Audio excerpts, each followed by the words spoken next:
اور میں یہ اکثر خصوصاً جو اہل سنت کہلوانے والے تینوں گروہ ہیں، بریلوی، دیوبندی یا اہل حدیث، میں خصوصاً ان سے گلا شکوہ اس حوالے سے کرتا ہوں کہ بھائی آپ نے جب مان لیا کہ ہماری بیسک کتابیں قرآن ہے، صحیح بخاری ہے، صحیح مسلم ہے، تو اب آپ کو کیا تکلیف ہے؟ آپ ایک طرف اہل سنت ہونے کا دعویٰ کریں، پھر آپ سے پوچھیں کہ آپ کی کتابیں کون سی ہیں تو کہتے ہیں قرآن، بخاری، مسلم۔ اگر اسی میں سے آپ کو کوئی ایسی بات بتا دیجیے جو آپ کے مکتبہ فکر سے ٹکراتی ہے، پھر آپ کہتے ہیں یہ پتہ نہیں کیڑی گلاں کرتا ہے۔ چلے اگر ہم نے کوئی ایسی بات آپ کو بتائیں جو آپ کی کتابوں میں نہ لکھی ہو، پھر تو آپ کہیں گے جی علی نے گھر بیٹھ کے کوئی بات بنا لی ہے، تو آپ کا بالکل جینون اعتراض بنتا ہے، میں اس کو انڈورس کرتا ہوں، واقعی ایسا ہونا چاہیے۔ لیکن جب جن کتابوں پہ آپ کا ناز ہے، یہاں میرے پاس کچھ بریلوی آئے، آج سے 4-5 سال پہلے کی بات ہے، کہنے لگے جی ہمیں آپ پہ اعتراض ہے، آپ اہل سنت لکھتے ہیں، اہل سنت تو ہم ہیں۔ دیکھیں میں نے کہا جناب ابھی چیک کر لیتے ہیں اہل سنت کون ہے، 2 منٹ میں ٹیسٹر لگاتے ہیں، آپ کے بھی اہل سنیت باہر آ جائے گی، میری بھی سنیت باہر آ جائے گی۔ کہتا ہے جی کیسے؟ میں نے کہا جی اہل سنت کی بنیادی کتابیں کون سی ہیں؟ کہتا ہے جی قرآن ہے، بخاری ہے، مسلم ہے۔ تو میں نے عثمان بھائی کو کہا، میں کہا تو پڑھو نا ذرا بخاری مسلم، میں انہیں چیک کرنا، ٹیسٹر لانا ہے انہوں کہ بخاری مسلم بندے ہیں کہ نہیں۔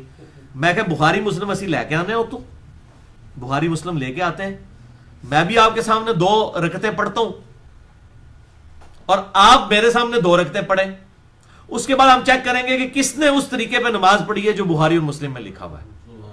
جس کا طریقہ اس کے مطابق ہوگا وہ سنی ہوگا، باقی دوسرا ٹنی ہوئے گا، پھر ٹونی ہوا ہے، سن سنا کے سننی ہے، پڑھ پڑھا کے سننی نہیں ہے، ٹونی ہے۔ اچھا اس کو پتا تھا، کہتا نہیں نہیں نہیں اس کو چھوڑیں، اس بات کو چھوڑیں، تو اس کو پتا چل گیا۔ اچھا اب آپ کیا کہیں گے، اس کو نہیں پتا کہ نماز کا طریقہ کیا لکھا ہے، تبھی تو اس نے کہا چھوڑیں، اسے پتا لکھا ہوا ہے۔ اب یہ شخص قیامت والے دن اللہ تعالیٰ کو یہ کہا یا اللہ منو تو پتہ ہی نہیں لگا سی دنیا کہ سنیا دی کتاباں کیڑیاں نے تے اودے طریقہ کے لکھے ہے۔ تو بیسیکلی یہ لوگ چھپے ہوئے منکرین حدیث ہوتے ہیں، یہ سب کے سب لوگ۔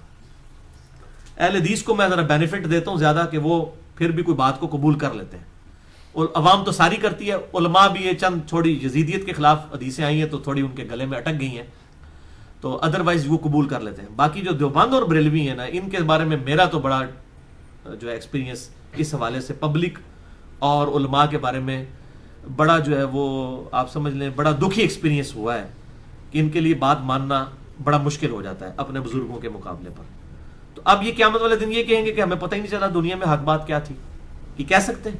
پتہ ہے ان کو پتہ ہے قرآن میں کیا لکھا ہوا ہے، ان کو پتہ ہے حدیث میں کیا لکھا ہوا ہے، سب کچھ پتہ ہے، علماء کو بھی پتہ ہے، پبلک کو بھی پتہ ہے۔ چلے نہیں پتا تو جب بتاتے ہیں تو اس وقت تو مان لینا چاہیے۔ یہیں اسی جگہ پر آج سے کوئی 2-3-4 سال پہلے کی بات ہے، ایک بریلوی عالم آئے اور ایک دیوبندی عالم، اور دونوں درس نظامی کے آخری سالوں میں پڑھ رہے تھے، ایک تو شاید فاروق تحصیل تھا۔ میں نے بریلوی کو پہلے مخاطب کر کے کہا، میں نے کہا یہ بتاؤ کہ اگر کوئی کلمہ پڑھوائے لا الہ الا اللہ اشرف علی تھانوی رسول اللہ، یا اس کلمے کو اس نے انڈورس کیا ہوا ہو، کہتا ہے جی ہم تو پہلے ہی کہتے ہیں یہ کافر ہے دیوبندی، ہمارے تو علماء نے فتویٰ دیا ہوا ان کے اوپر لا الہ الا اللہ کو۔ کہتا ہے جی دیکھیں، میں نے کہا کیوں؟ کہتا ہے دیکھیں نا جی محمد رسول اللہ ہونا چاہیے، اشرف علی تھانوی رسول اللہ تو نہیں ہونا چاہیے۔ اچھا میں نے کہا بالکل میں آپ کے ساتھ ہوں، آپ کو بات سمجھ آ گئی۔ اب مجھے بتائیں اگر کوئی کلمہ پڑھوائے لا الہ الا اللہ چشتی رسول اللہ، کہتا جی میں پھر علماء سے بڑے علماء سے ڈسکس کر کے آپ کو بتاؤں گا، آپ دیکھ لیں۔ تھوڑی دیر پہلے وہ مفتی تھا۔ اچھا یہ بات میں کسی یعنی غیر مسلم کے سامنے رکھوں نا کہ یہ کلمہ ہے لا الہ الا اللہ محمد رسول اللہ، اگر کوئی محمد کو ریپلیس کر دے تو وہ کیا ہے، تو وہ فتویٰ دے دے گا کافر کا۔ ادھر بھی اس نے دے دیا۔ اب پتہ چل گیا یہ عشق رسول کہاں تک ہے، جب تک بابوں سے نہ ٹکرائے۔ بابا آ گیا پھر نبی صلی اللہ علیہ وسلم کو کسی نے نہیں پوچھنا، نعوذ باللہ من ذالک، یہی حالت ہے۔ حالانکہ اس کو 2 منٹ پہلے تک فارمولہ آتا تھا، پھر فارمولہ ہی بھول گیا۔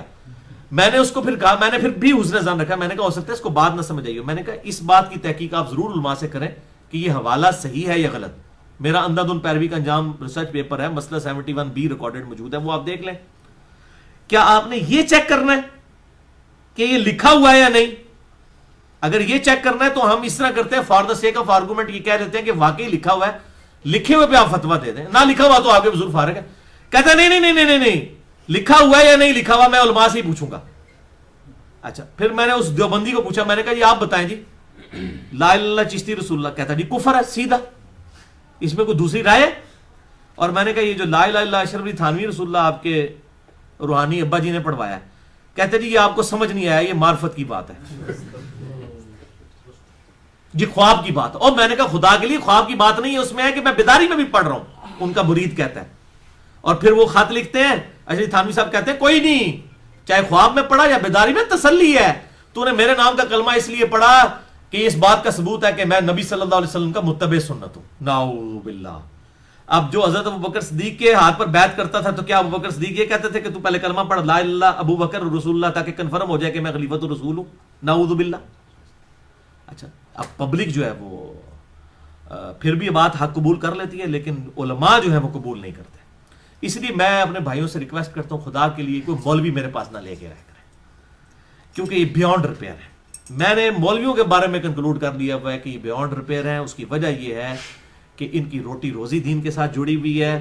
ایک بریلوی, ایک دیوبندی کبھی بھی آپ کو جمعے کے خطبے میں بخاری مسلم سے نماز کا طریقہ نہیں پڑھ کے سنا سکتا, کبھی نہیں سنا سکتا.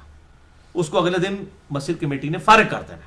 اور اس طرح کی مثالیں ہمارے سامنے موجود ہیں, لوگوں کو فارغ کیا ہوا ہے. انہوں نے کہہ رہا ہے یہ کہ جناب آپ کام کر رہے ہیں. اسی طریقے سے اگر آپ ایک اہل حدیث سے یہ ایکسپیکٹ کریں کہ وہ پگڑی اور ٹوپی کے فضائل پہ کچھ جمعے کا خطبہ دے دے, نہیں دے گا. انڈیویجلی وہ پوچھ لے کہ کہا نہیں مننے ایسی, ان کو جمعہ پڑھا کر نہیں ضروری نہیں ہے.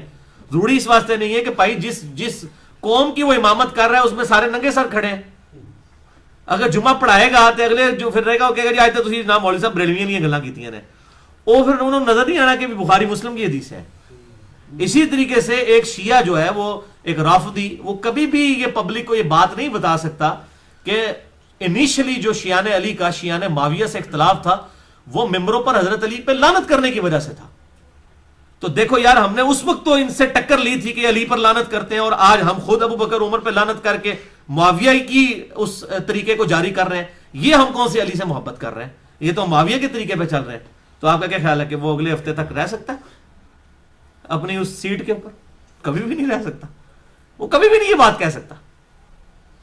تو یہ ان لوگوں کے مفادات وابستہ ہوتے ہیں. اس لیے مولویوں کو, مجھے انڈیا سے بھی, امریکہ سے بھی, یورپ سے بھی ای میلز آتی ہیں. لوگ اتنے بیچارے بولے ہیں, بیچارے سیدھے سیدھے لوگ ہیں, وہ بڑے شرافت کے ساتھ حدیثیں اٹھا کے علماء کے پاس چلے جاتے ہیں, پھر منو ای میلز کرتے رہتے ہیں میرے جناب سر کھاندے نے جی ہم لے کے گئے ہیں تو وہ آگے سے عالم مان ہی نہیں تھا. میں نے کہا بھائی تمہیں کہنے کیا مولوی دے جناب منہ جا کے ہاتھ دے دو, سیدھی جی گل ہے, وہ تو دندی وٹ لے گا تمہیں, سیدھی جی گل ہے.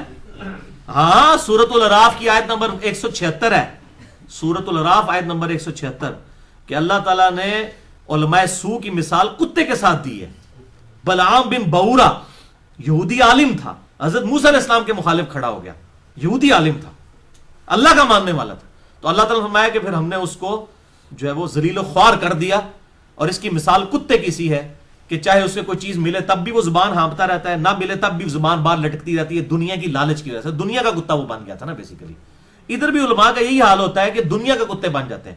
اور علماء سے ظاہر ہے میں مراد علماء سو ہی لے رہا ہوں, چونکہ اکثریت علماء سو کی ہے, اس لیے میں اگر یہ امپلائڈ ہوتا ہے, اگر میں علماء بول رہا ہوں, اس سے مراد میں کوئی امام بخاری امام مسلم کو نہیں لے رہا ہوتا, نعوذ باللہ. ہم اکثریت کے اوپر ہی فتویٰ لگتا ہے نا. جب اکثریت کی بات ہو رہی ہوتی ہے تو پھر وہ بات جنرلائز اسی طریقے سے ہوتی ہے. اللہ تعالیٰ سے دعا ہے جو حق بات میں نے کہی اللہ تعالیٰ ہمارے دلوں میں راسخ فرمائے. اگر جذبات میں میرے منہ سے کوئی غلط بات نکل گئی تو اللہ تعالیٰ ہمارے دلوں سے معاف کر دے. ہمیں کتاب و سنت کی تعلیمات پر عمل کر کے دوسرے بھائیوں تک پہنچانے کی توفیق عطا فرمائے. سبحانک اللہم و بحمدک, اشہد ان لا الہ الا انت استغفرک و اتوب الیک, وما علینا الا البلاغ المبین.